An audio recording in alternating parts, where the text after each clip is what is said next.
दोस्तों इससे पिछले एपिसोड पार्ट 1 में आपने देखा कि कुलदीप कुमार जो है यूपीएससी का इंटरव्यू दे देता है, बट उसकी मां जो है कोमा में चली जाती है। अब हम उससे अगली बातें एपिसोड पार्ट 2 में करेंगे। दोस्तों कुलदीप कुमार जो है अपनी मां की वजह से बहुत ज्यादा परेशान रहता है। अब आज उसकी रिजल्ट की डेट है। दोस्तों वह टीवी में देख पाता है कि कुलदीप कुमार ने रैंक 1 से यूपीएससी को क्लियर कर लिया है, यानी कि अब वह एक आईएएस ऑफिसर बन गया है। और ये न्यूज देख रही थी सान्विका चौहान अपने पुलिस ऑफिसर हस्बैंड के साथ। खैर कुलदीप अब बहुत ज्यादा खुश था और वो भागते हुए जाता है, ये न्यूज अपनी माँ को सुनाता है। बट उसकी माँ जो कोमा में थी वो बोल नहीं सकती थी, देख नहीं सकती थी, बट सुन सकती थी। और इन सब खुशखबरी को सुन करके उनकी माँ के आंख में आंसू आ जाते हैं। देन कुलदीप अपनी माँ से कहता है कि मैंने रात दिन पढ़ाई की और रात दिन मेहनत की ताकि आगे चल करके मैं एक आईएएस ऑफिसर बन जाऊं और आप मुझे गला लगा लो। अब मैं एक आईएएस ऑफिसर बन गया हूँ माँ, अब आप उठ करके मुझे गला लगा लो। बट सैडली तभी कुलदीप की माँ की मौत हो जाती है। इस हादसे के बाद कुलदीप बिल्कुल टूट चुका था। न्यूट्रली उसके पास अब खोने के लिए कुछ भी नहीं था, यानी कि एक आईएएस ऑफिसर बनने के बाद भी उनको लगता था कि मैं बिल्कुल टूट सा गया हूँ। खैर अब हम सान्विका को देखते हैं कि वो कुलदीप के बारे में सोच रही होती है कि उसकी जिंदगी कितनी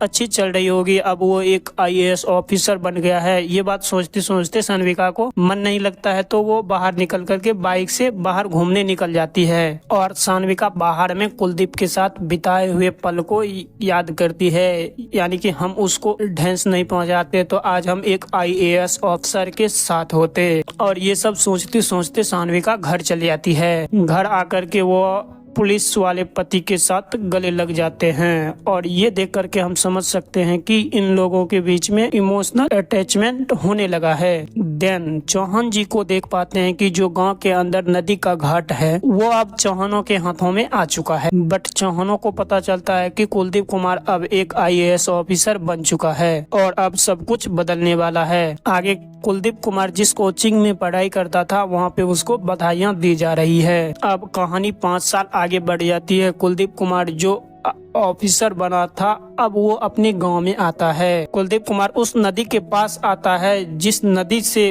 पार होकर के वो पढ़ने जाया करता था। तो कुलदीप उस नदी के पास सोचने लगा क्यों ना हम इस नदी के आर पार ब्रिज बनाएं। बट उनको ये भी पता था कि ये नदी जो है चौहानों के हाथों में है। देन चौहानों को हम देखते हैं कि मंत्री दद्दू प्रसाद को अपने घर बुलाते हैं। तो ये उससे कह रहा होता है कि ये जो बच्चा आईएएस बना है इससे हमें 36 का आंकड़ा है। तो चौहानों कहते हैं ये जो अपने गांव का बच्चा जो आईएएस ऑफिसर बना है इसको कहीं और ट्रांसफर करवा दो। तो वो दद्दू प्रसाद कहता है कि ये मेरी बस में नहीं है, मैं चाहे कितना भी दिमाग लगा लूं उसकी पहुंच जो है बहुत ऊपर तक है, मैं उसको ट्रांसफर नहीं करा सकता। तो अब चौहानों को बहुत ज्यादा गुस्सा आ जाता है। वो बोलता है कि तुम जल्दी से निकल जाओ, यदि तुम किसी काम के लायक ही नहीं हो तो तुम यहाँ से जल्दी निकल जाओ। और इतनी ज्यादा बेइज्जती होने के बाद मंत्री दद्दू प्रसाद सीधे मिलने जाते हैं कुलदीप कुमार से और डायरेक्टली कुलदीप कुमार को मंत्री एक ऑफर दे देते हैं। कहता है कि तुम और मैं दोनों एक ही जात के हैं, यानी कि समझो चौहानों की स्वर्गनाश। तो क्यों ना हम दोनों मिल करके चौहानों की स्वर्गनाश करें। बट इस पे कुलदीप थोड़ी गुस्सा हो जाता है और बोलता है कि मैं अपने बदला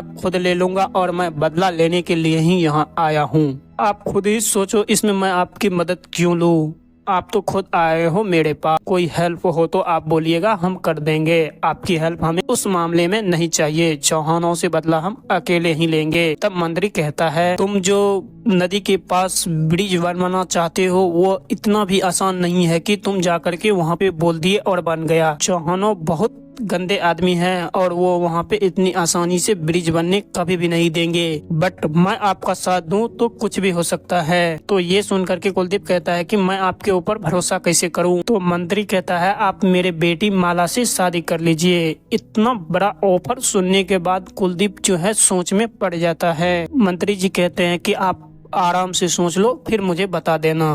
देन मंत्री प्रसाद की बेटी माला को देख पाती हैं जो कि काफी ज्यादा पढ़ी लिखी हुई होती है, लेकिन वह कुलदीप से शादी करना नहीं चाहती थी। माला कहती है कि मैं कुलदीप से शादी नहीं करूंगी क्योंकि मैं उसको जानती ही नहीं हूँ। मंत्री दद्दू प्रसाद अपने बेटी से कहता है कि देखो, कुलदीप कुमार एक आईएएस ऑफिसर है, यदि तुम उससे शादी कर लोगे ना बेटा, तो मेरा भी जो है दबदबा बना रहेगा। तो ये सारी बात सुनने के बाद भी माला उसको मना कर देते हैं। तो उनके पिता कहते हैं कि देखो, तुम करो ना करो, बट उससे एक बार जरूर मिल लो। अच्छा लगे तो भी ठीक है, नहीं अच्छा लगे तो भी ठीक है बेटा। अगले ही दिन दोनों एक दूसरे से मिलते हैं। कुलदीप छोटी मोटी बातें पूछती हैं। माला उससे पूछती है कि आप तो मुझे जानते ही नहीं हो, तो मेरे शादी के लिए आप हाँ कैसे कर दिए। तो कुलदीप माला से कहते हैं कि सब चीज तो समय के साथ ही किया है, अब समय के हिसाब से करेंगे, समय के साथ ही हम आपको जान भी लेंगे। यदि हम दोनों साथ रहेंगे तो जानने में ज्यादा दिन भी नहीं लगेगी। तो इतना सारे बात सुनने के बाद हमको लगता है कि कुलदीप जो है शादी के लिए तैयार है। अब कुलदीप की बातें सुन करके माला भी थोड़ी बहुत अटैच हो रही थी कुलदीप की ओर। देन दूसरी तरफ हम सानविका को देखते हैं। उसकी दोस्त का कॉल आया हुआ होता है और वो उनके दोस्त फोन पे बता रही होती है कि कुलदीप का शादी होने वाला है, वो भी उनके पापा के दोस्त दद्दू प्रसाद की बेटी से। और इतना सुनने के बाद ही सानविका पहली बार कुलदीप के बारे में सोचती है और थोड़ी उदास हो जाती है। तो ये बात सोच सोच करके वो अपने पति के गला लग जाती है और रोने लगती है। और ये देख करके हम समझ पाते हैं कि उन दोनों के बीच इमोशनल अटैचमेंट होने लगा है।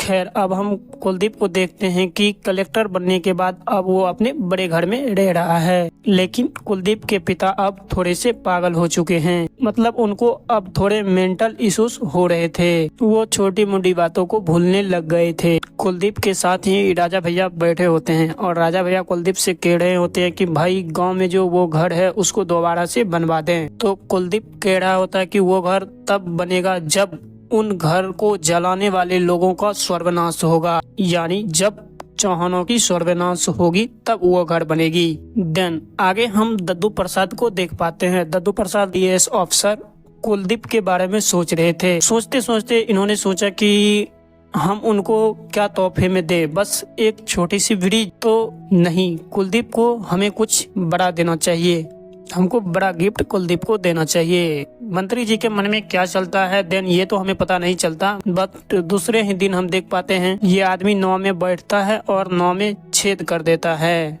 और ये नाव से बाहर चले जाते हैं। ये चाहते हैं कि नाव में जितने आदमी बैठे हैं वो नाव डूब जाए और ये आदमी मर जाए, क्योंकि ये आदमी जो है कुलदीप के गाँव वाले थे। देन कुछ देर बाद कुलदीप को पता चलती है कि नदी में नाव डूबने से कई सारे आदमी की मृत्यु हो गई है। कुलदीप अब वहाँ फटाफट पहुँचता है, बट वहाँ काफी सारे लोगों की मौत हो चुकी थी। और तभी वहाँ पे चौहान भी आते हैं, लेकिन चौहान वहाँ पे थोड़ा डरा हुआ था क्योंकि उसी के घाट में इतने सारे लोगों की मौत हुई थी।